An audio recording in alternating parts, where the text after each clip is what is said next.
Time for a spring May update. Come join me in the chaos. Come join me in the chaos where the food forest thrives in the joy of growing. Our hearts come alive, embracing the mess where nature takes control. Come join me in the chaos. Let the bounty unfold.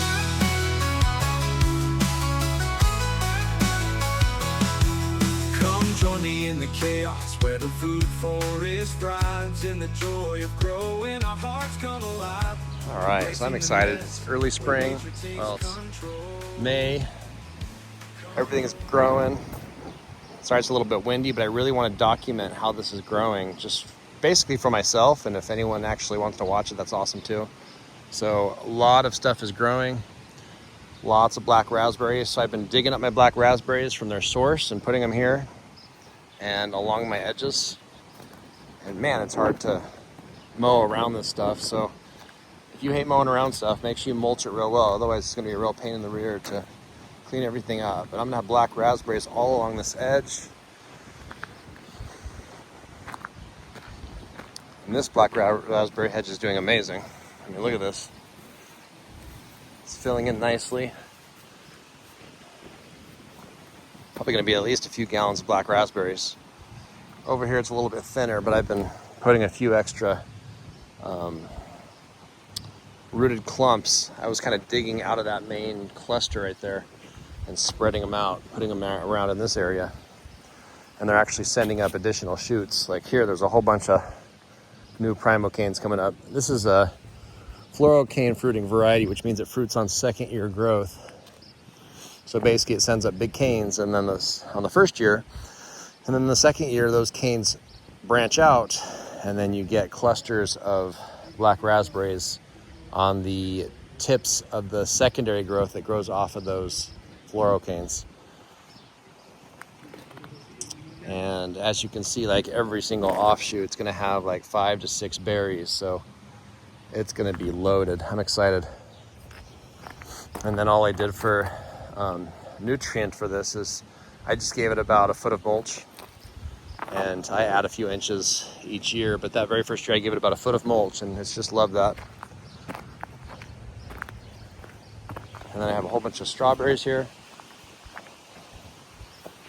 This entire thing is clonal. It's literally cloned itself off of one surviving strawberry plant.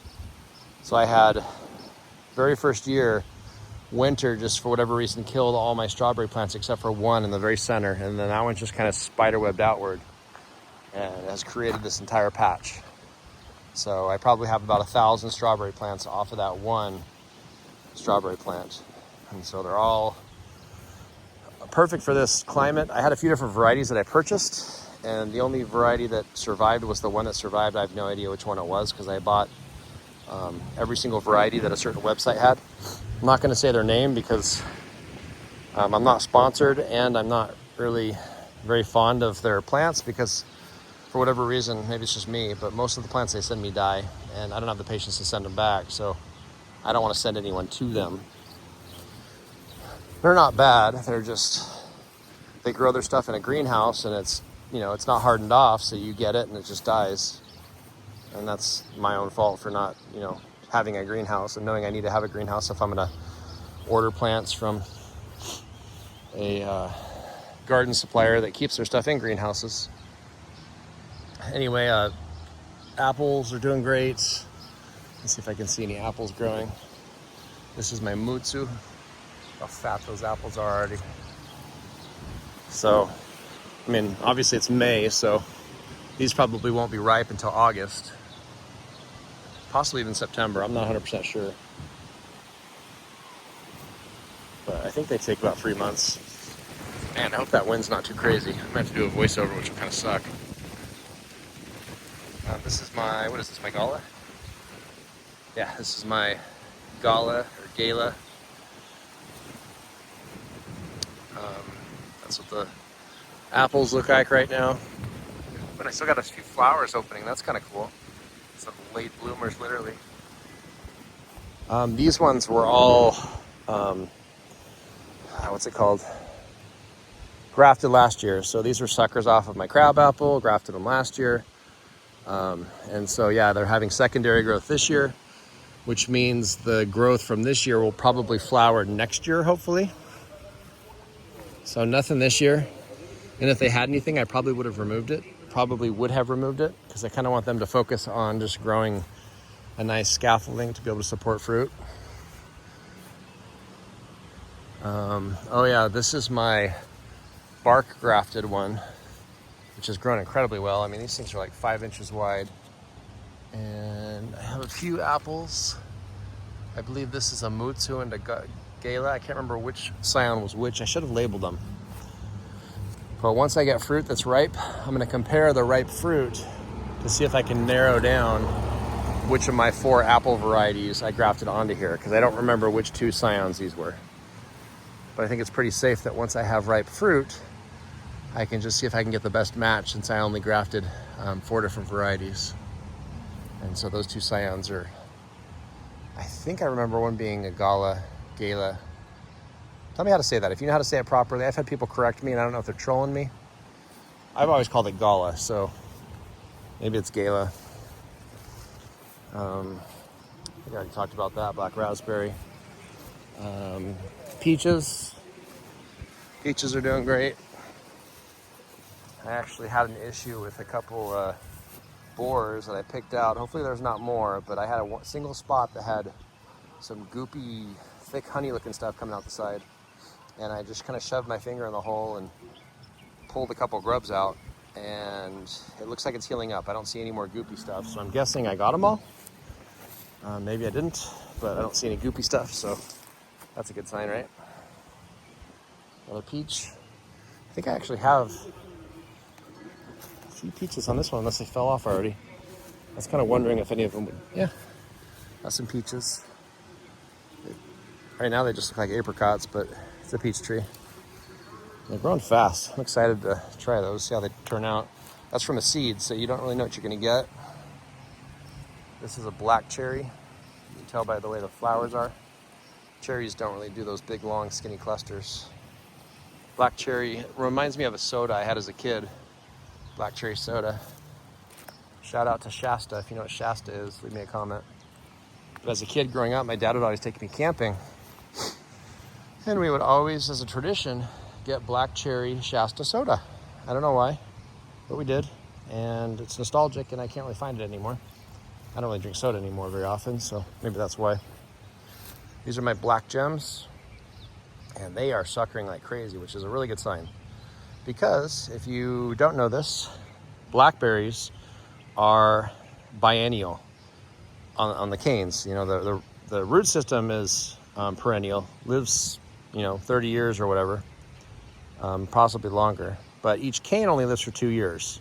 Depending on the variety, the first year it'll be called a primo cane, and the second year it's called a floro cane. Primo meaning first, and then floro meaning flower. I don't know why they didn't say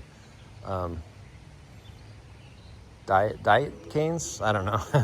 But anyway, you have primo canes, and then you have floro canes. And so you can see that these are floro canes because they have flowers all along the stems.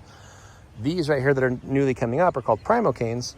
And since this is a primo cane fruiting variety, what's going to happen is this primo cane is going to come up, and on the tip is going to have a cluster just like that of flowers in about 2 months. So spring, you get a crop along the cane of last year's growth, and then on the current year's growth, you'll actually get a little bit of fruit on the tips. So I'm probably gonna nip the tips off of those, break the tips off of those things once they get about waist level, so that they branch out, and they'll usually do 3 or 4 branches off of the main one, which means you'll get more fruit, and you'll also get it more localized. Since I have other blackberry plants right here. My dog's freaking out. Shh. Oh, he's barking at the mailman. Shh. Quiet.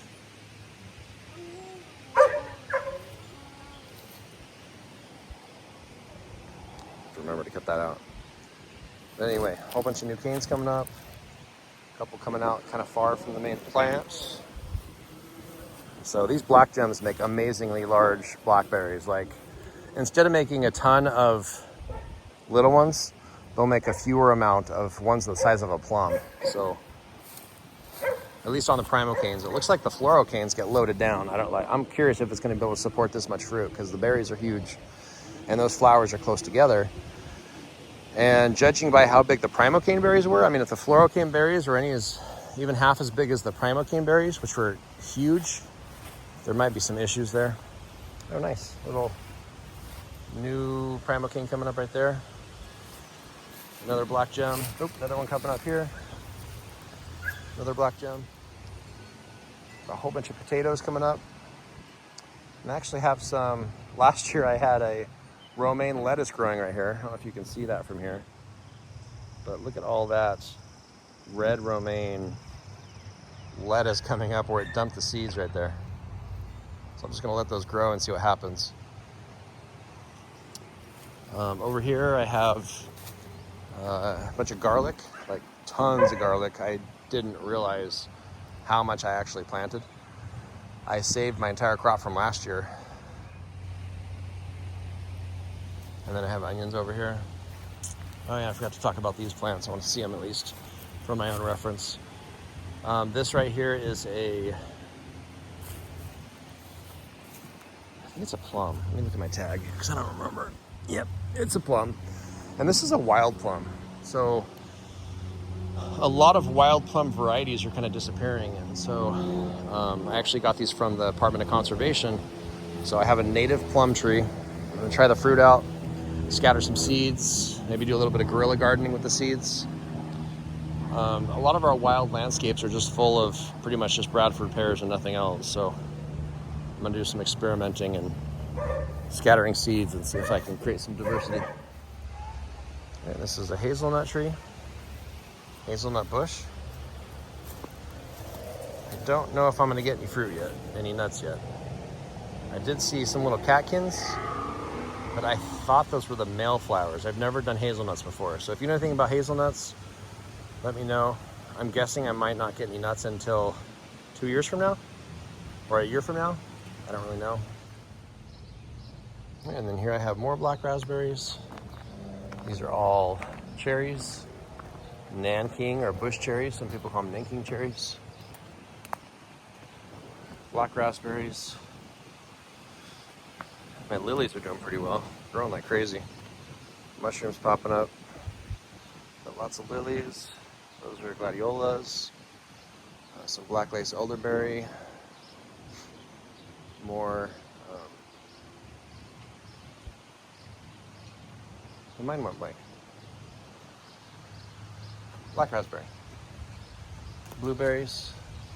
That might be actually dead. I don't see any growth. That's a bad sign. This was a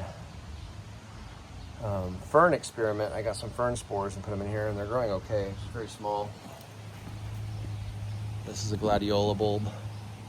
I keep replanting it every year and then storing it in the winter, bringing it outside and put it in this pot. Seems to be happy. Blueberries. It's doing okay. What is that called? Gooseberry. Little cherry volunteer. Sometimes.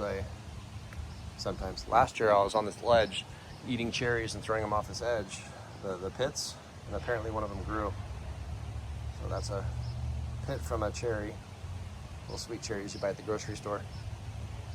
I'll probably just graft it since I have some nice varieties of cherries. Just don't tell anybody. A whole bunch of lilies. It's pretty tall. It's a good 3.5, 4 feet tall. Oh, this is my lily and gladiola bulb. I dug up all my bulbs this last year because they were getting so thick with little side bulbs. You know how the bulbs have little bulblets? And I put all the bulblets in this planting bed right here with mulch. So I have tons of just tiny little bulblets just growing into full-size bulbs, hopefully. I don't know if they're going to have flowers this year, but if not, I'll just leave them here and they'll have flowers next year, I'm pretty sure.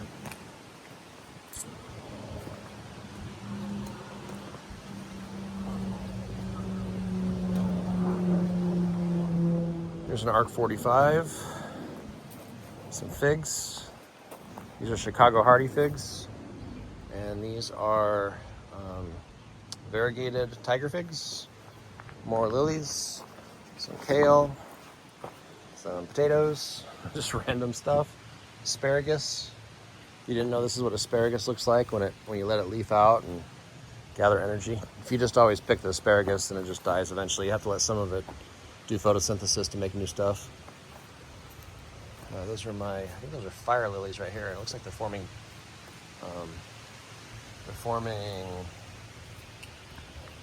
buds.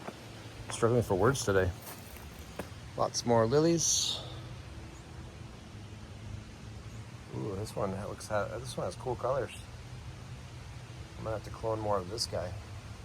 I really like when they have these mutations. Like this, I think is what's called a sport mutation, where you get side bulbs and you plant the side bulbs, and then sometimes the side bulbs have slightly different traits than the parent. And the parent of this did not have red on the leaves. So that might be some kind of mutation. So I'm gonna experiment. I'm gonna have to put a tag on this guy and clone that one out, because I would love to have that red on all the leaves. This is more, what is that called? Arc 45 blackberries. It's the passion fruit. My tulips all lost their leaves, so I'm gonna have to deadhead those, and once the leaves die back, I'll dig up the bulbs and spread them out, because they're kind of getting a little clustery, where I'll have like 3 or 4 growing out of the same hole, which means I probably have 3 or 4 bulbs in each hole. More, whatever it's called, Arc 45. My Arc 45s have been sending up suckers, and so I've been spreading them out so they're not too clustered in one spot. That's Dala. You being a good girl? And I'll play with you in a minute. No barking. All right. Got more blackberries over here. It's my bird bath. Attracts a lot of birds because there's not very many sources of water near me, so it's nice to have lots of birds. Birds eat a lot of bugs and make cute noises. Talked about my potato bed. This is just a whole bunch of potatoes. Most of the potatoes I didn't eat. Well, all the potatoes that I harvested last year, I ate probably half of them. And the half I didn't eat, I just chopped up and separate the eyes and planted them, and took up this whole bed. So this is like 1,000, well, I don't know if it's 1,000, but it's 10 by 30. So no, that's 300. That's not even close to 1,000. 300 square feet of potatoes. And then on the end here, I have a whole bunch of Jerusalem artichokes. So I just decided I'm gonna try these things. Some people say they make your stomach hurt. They call them fartichokes.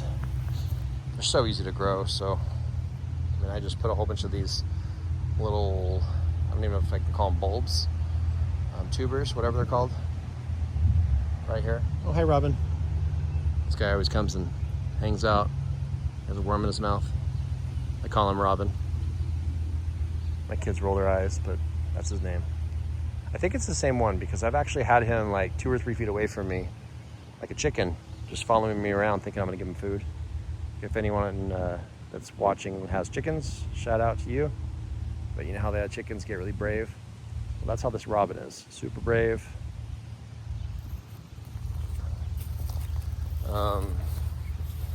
I can't remember if these are black currants or if they're raspberries. But I took a bunch of cuttings of one of them, and I was selling them on Facebook Marketplace, and the ones I didn't sell, I just kind of shoved in the ground so they wouldn't go to waste. And they pretty much, it's like 100% yield. I didn't even water these guys, and they're all leafing out, so I'm guessing they all rooted out. So that's a good sign. That means I can pot them up and sell them for even more than I would have the cuttings. More strawberries. These are all my, that's actually a crab apple, but my Bradford pears are doing amazing. This one actually died. I did chop it down. It got rotten and the scion fell off, but luckily, look what happened. Almost immediately it sent up a sucker, and so I'm gonna let that become the new tree. So that's pretty exciting. Like a phoenix from the ashes or whatever. Here's an Arc 45. I like the idea of these along the perimeter. Every once in a while I'll have people drifting through that'll, fall asleep hang out on my side right here, and you never know what they're up to. So I don't want to be rude, but it'd be a lot more, convenient. a lot more safe feeling to have something thorny on the edges, just to have people not, you know, camp out in my yard. Sometimes people come by thinking it's a park, like a public park. And I've had people leave hypodermic needles on my lawn, so I don't want people hanging out and leaving hypodermic needles on my lawn.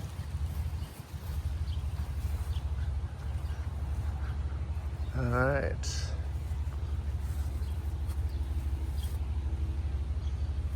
There's some pears in here. I'm just not seeing them.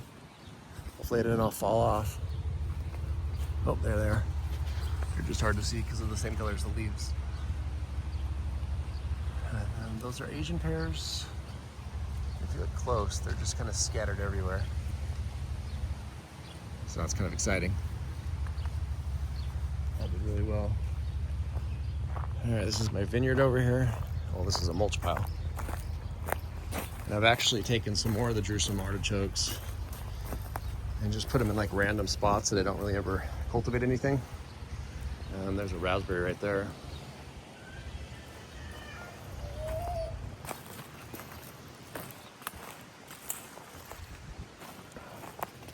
Some ARC 45s, elderberries.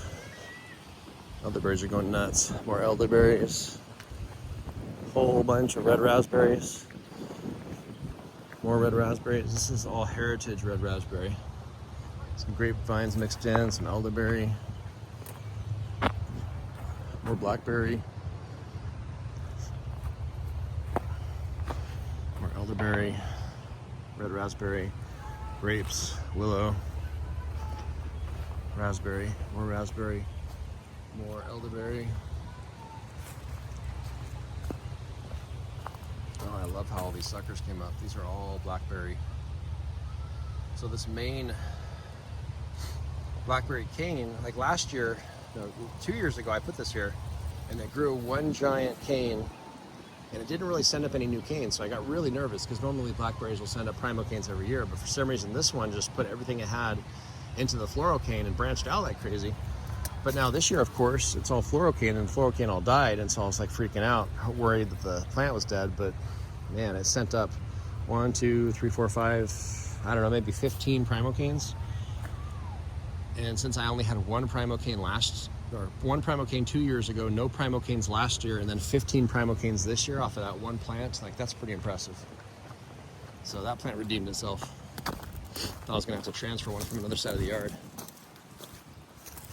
This one got squashed by tree trimmers. We pruned this guy back, and a branch fell right on top of this blackberry, so I had major damage. But funny enough, the major damage caused a whole bunch of, again, primo canes to come up. So if anything crazy happens and the blackberries get damaged, or if you want to damage them on purpose, just kidding. That's a good way to get lots of primo canes.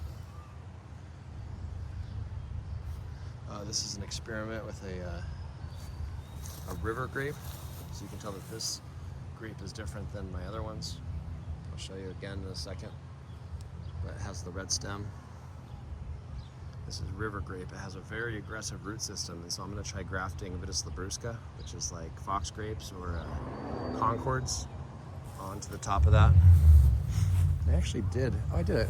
Yeah, it's right there. It just never grew. So I've figured out how to graft pears and apples really well, but grapes, when you graft them, they just send out tons of liquid, and I think it drowned the graft. And I realize now you're supposed to make a little incision below where you're grafting on grapes, just because they're such bad bleeders. They send out so much liquid, and it kind of prevents the graft from attaching. That is a Jerusalem artichoke. I just kind of put some just mixed in randomly in the chaos out here just to see what would happen. That one's doing real well. There's another one right here that's growing slow, but there's some red romaine next to it. Another Jerusalem artichoke. This is a Primark Freedom. That one's actually about ready to tip. Look how fat that thing is.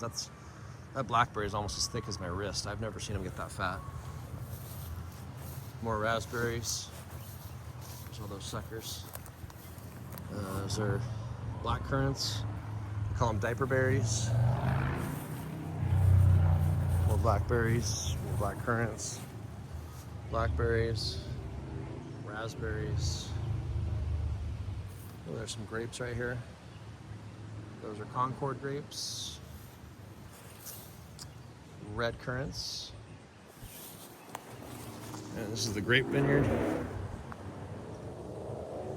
Most of these are Labrusca varieties, so they're related to Concord grapes. Similar flavor, but I have a few different colors. I have some white Labrusca grapes and some red Labrusca grapes and then some black ones. So they're all similar flavor. Oop, that sucks. This little branch fell off. And then there's a little blackberry popping up right here. So the grapes seem to be doing great. And my asparagus is leafing out and flowering out too.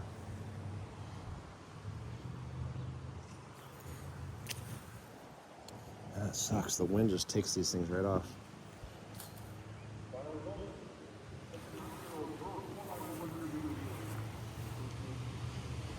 Lots of grapevines.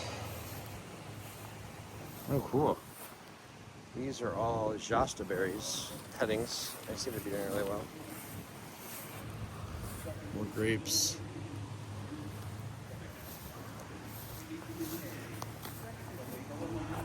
Raspberries,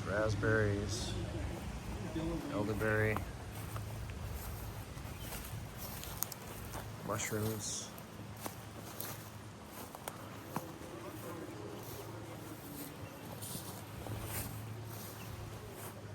A whole bunch of blackberries. Hopefully these things flower. I see a single flower on those blackberries.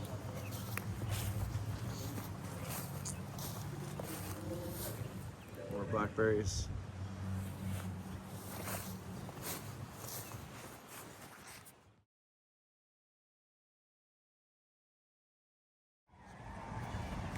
My Asian poppies are coming up. Last year I didn't know what these were. I thought they were dandelions or something, so I just mowed them, but they're so pretty when they open. I decided to leave them. But yeah, they're just wild. They just pop up randomly in the yard. There's some other ones that are popping up here, so I put some grass around them to help them grow. Ooh, this one's about to open too. These are just the wild ones that grow in Missouri. I'm excited about how pretty they are. Over here I have a whole bunch of elderberry. And then a bunch of black raspberry. Last year I took a couple of black raspberry suckers and put them over here. And they seem to be doing well in this corner. Plenty of sun. Don't have any irrigation here, so I'm kind of curious how they'll do just wild, and they seem to be doing okay. Starting to spread, which is a good thing. I'm just going to keep them along this fence line. So over here I have a whole bunch of stone from the construction of my house. It's all limestone, but a bunch of the scrap stone was kind of left here in a pile, and so I've been putting mulch on top of it to kind of create a little hill. And you know, a bunch of random stuff's growing out of it, so I started putting some stuff in here. So I have an apple tree right here, some blackberries, elderberry, another elderberry over here, more apples.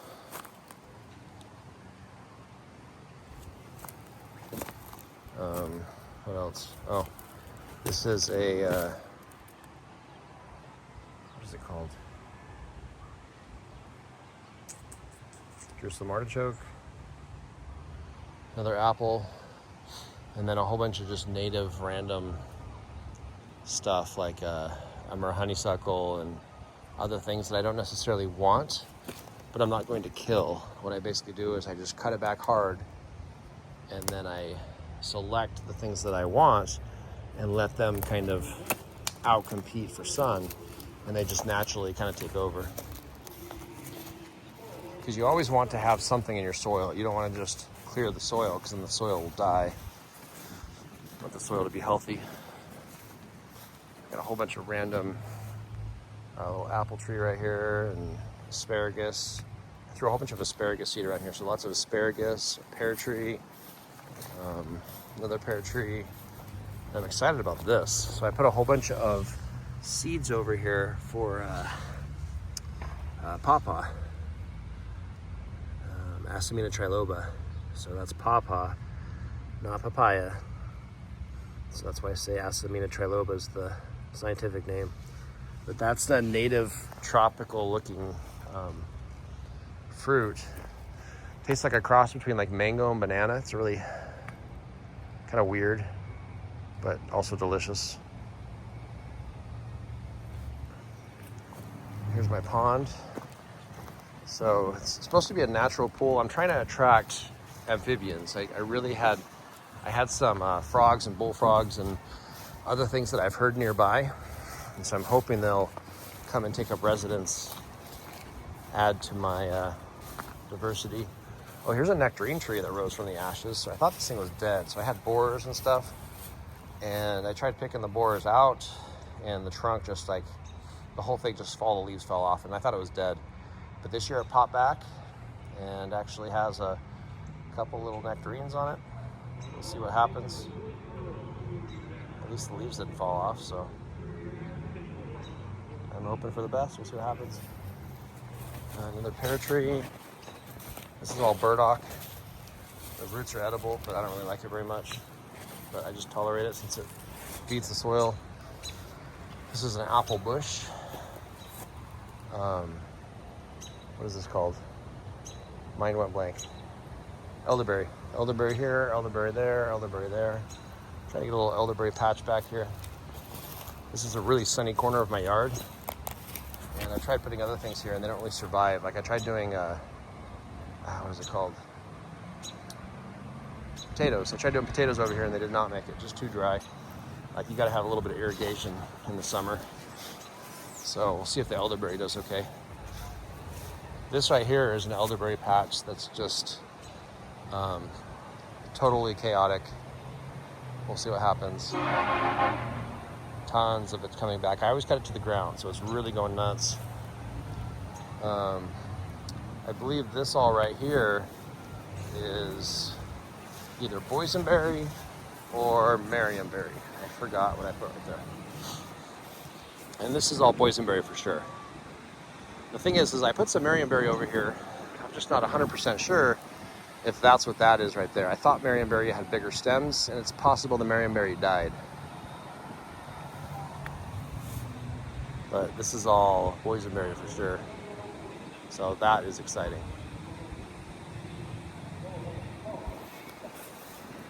Lots of boysenberries. I mean, just judge by the number of flowers. I think that's twice as many flowers as I had last year. And I suppose that's probably how it is the first few years. You have different type of brambleberries. They probably do super well at first. I mean, sorry, they start out really slow, and then it probably just plateaus and evens out once they colonize the space you're allowing them to live in. And I'm allowing them to grow everywhere that I don't mow, which is this little area right here. So I should have tons of boysenberries. And these boysenberries are actually irrigated. I added them to my drip system. I have an emitter about every 5 feet. So they don't get a ton of water, but they get a little bit of supplemental water. It runs for 20 minutes a day at about, I don't know, maybe a gallon per hour. So they're getting maybe a quarter of a gallon a day of water. So it's not a ton. It's just to keep the soil from drying out all the way. All right, and then this front edge I kind of wanted to document because I have some really cool scions with some really pretty fruit. So this is Anjou pear. You can tell by the color of the wood, it's a little bit more whiter. And I have, I think that's actually also Anjou.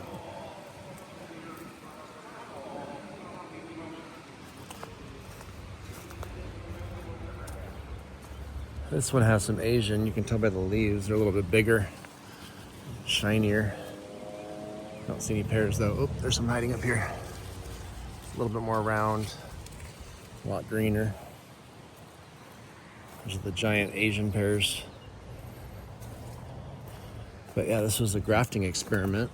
I was gonna cut these things down and figured I'd experiment on them and see if they'd take any grafts. And they sure did.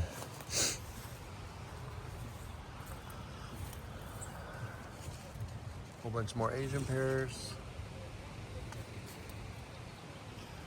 But I don't know if you haven't been following my channel, you probably don't know about this, but I did this graft a couple years ago, and so I've just been kind of documenting the progress of bark grafting to see if it's a viable use for these old Bradford pear rootstocks.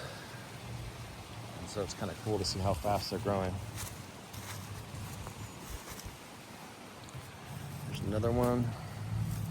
Grafts look pretty solid. I also discovered another strategy that's important.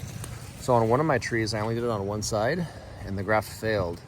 And I realized what happens is you want it on two different sides of the same trunk, so they kind of grow together. And that prevents too much rot from sinking back into that trunk. So having them on the exact opposite sides is a good thing, because it'll keep that cambium alive and resist rot, because then you're growing against the rot. Once the growth stops, then you get death. I'm super curious on this one though, because this actually looks like Bradford leaves in the fruit. Even. Look at this. So I'm not really sure exactly what happened there. I don't think I've ever seen that happen before. Like, I grafted in a Bartlett scion, and the rootstock somehow corrupted the scion. I'll have to wait until the fruit develops, but that looks like Bradford. That's so weird. And this is an Anjou, so we'll see if that one makes it. It's very skinny, which I think is a good thing, because it's going to be easier for that cambium to grow all the way around. And then over here I have some other trees. This one my friend gave me, my neighbor. Didn't have room for it, but this is a multi-variety apple, and it has a whole bunch of apples on it. That is a Golden Delicious scion. And I don't actually have any Golden Delicious on my other apple trees, so I might take some scion wood off of that this next winter. This is an apple grafting experiment. So I had a crabapple rootstock, and so I grafted that scion on. It seems to have taken. Here's a Bradford, another apple, black cherry, and I think this is a wild plum, but it's like covered with aphids, so I might have to use soap and water to get all those off. And here's a Nanking cherry. All right, I think I'm done with this. I have more plants, but this is going to be a really long video.